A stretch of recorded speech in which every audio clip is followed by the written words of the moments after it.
Well, my first memories of Valparaiso was actually I was born here, but the first four and a half years of my life I lived in Florida because my father was in the Navy.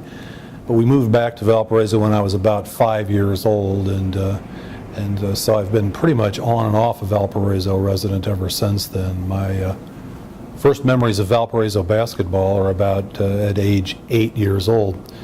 My mother on a Friday night would take me down to old Boucher gym. She liked to sit in what would be the east balcony area, and we would watch the Vikings play.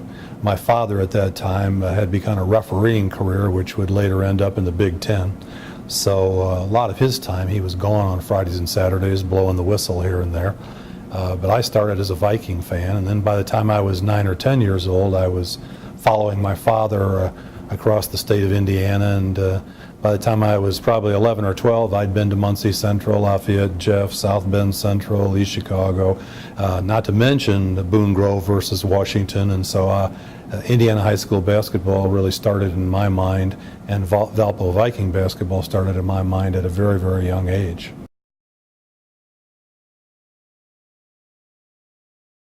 The first memories of shooting baskets in Boucher Gym, I was in 4th grade and going to Northview Elementary School, which was the first year actually that Northview Elementary School existed. And there was an elementary school program on Saturday mornings at Boucher Gym run by the current coach at that time, a gentleman named Bob Dilley.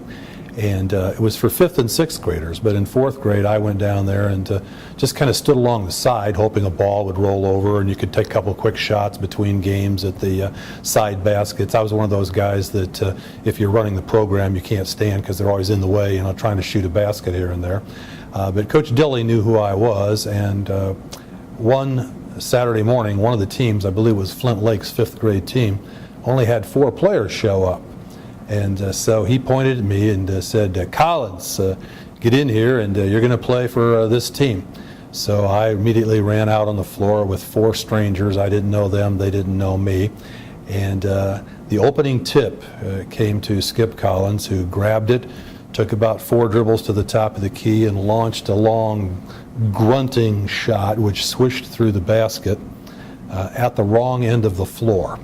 And so the first basket that I ever scored in Boucher Gym, or the first basket I ever scored in any kind of semi-organized game, was for the wrong team, which you can imagine really pleased those 4 guys that I didn't even know. So that's my earliest memory of Boucher Gym, not necessarily a pleasant one.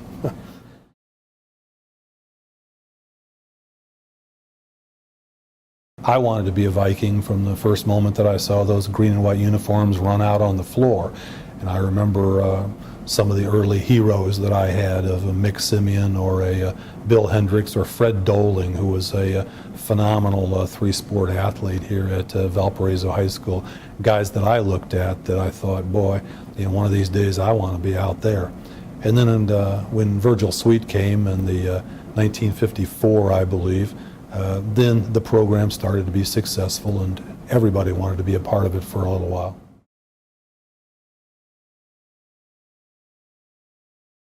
Well, when I was a freshman in high school, we were still, of course, at what's now BF. I played on the freshman team for a coach named Bill Eiler, who was a big part of Coach Sweet's program, and I also played on the JV team. And that year the coach was C.J. Doan, who was the longtime athletic director at Valpo High and is a member of the Valpo High Hall of Fame. So I was playing on both teams, and back in those days they didn't keep real close track of how many games or quarters you'd played, so I was doing a lot of playing every week, and I think once or twice during that freshman year I managed to sneak into a varsity game or 2, but the varsity players were very good. In the class 2 years in front of me were Dale Gott, Chuck Kristen, Scotty Ward, and Butch Jones, 4 guys that all had Division I basketball scholarships.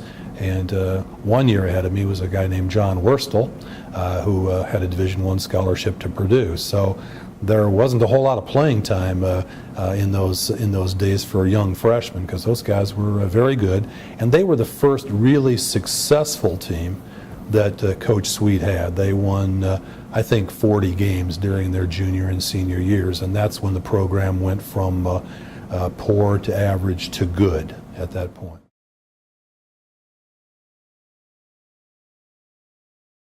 If you talk to people in Valparaiso today about Virgil Sweet, you'll find that there are a lot of enemies of Virgil Sweet in town, or people who would talk negatively. But that's a natural evolution of being a basketball coach.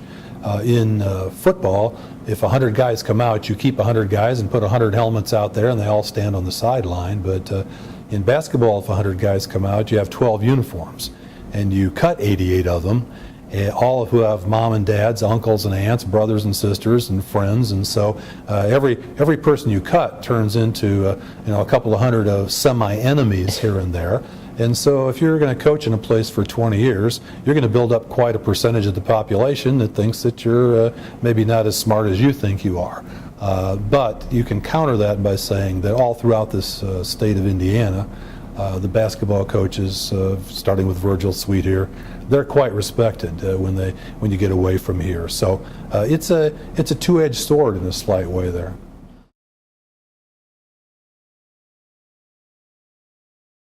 Things I would tell my teams is that, we don't have names on the back of our uniforms. It says Valpo on the front. And we're going to go down and we're going to play at Lafayette Jeff, and there's going to be 5,000 people there.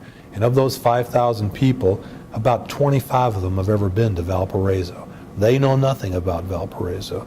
Their entire opinion about whether this town is full of good people or whether it's full of jerks is going to be based on how you play and how you act and how you appear, your demeanor during this game. And therefore, we're going to represent Valparaiso. We're one of the biggest public relations tool that Valparaiso has, and definitely the Valparaiso Community Schools has. We're going to play in front of thousands of people this year, and their opinions of Valparaiso are largely based on what you do, what you say, and how you act out there, not necessarily how many points we score. And I think the fact that Coach Gray and Coach Otis both have that general philosophy in mind also is a good thing. And I know when I interviewed for the basketball job here, and I'm almost positive that it would be the same way with the two of them, nobody ever mentioned a thing about how many games we were going to win. They asked how we were going to represent the school. Were our kids going to have long hair, shirts hanging out, kicking the basketball up in the stands? That's the things that Valparaiso doesn't want to see. They want to win. Don't get me wrong. Winning is a nice thing, but it's a secondary. Winning is a product of all kinds of other things, and those other things are important here. I doubt if winning was mentioned in the interviews.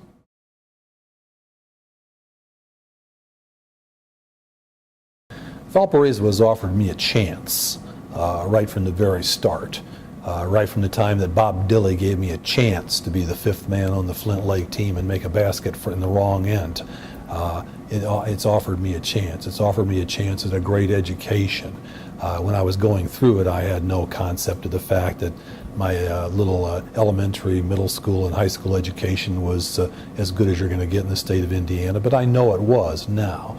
And it's offered me a chance to live in a community where people care.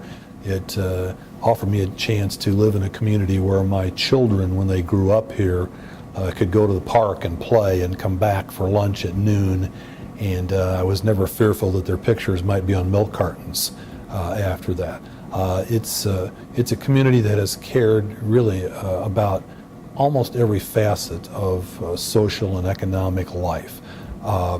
Now, is the community changing? Yeah, I think so, but it's just gotten larger and more diverse, headed off into different directions, but it's still a community that cares very much about what happens to its young people and its school system.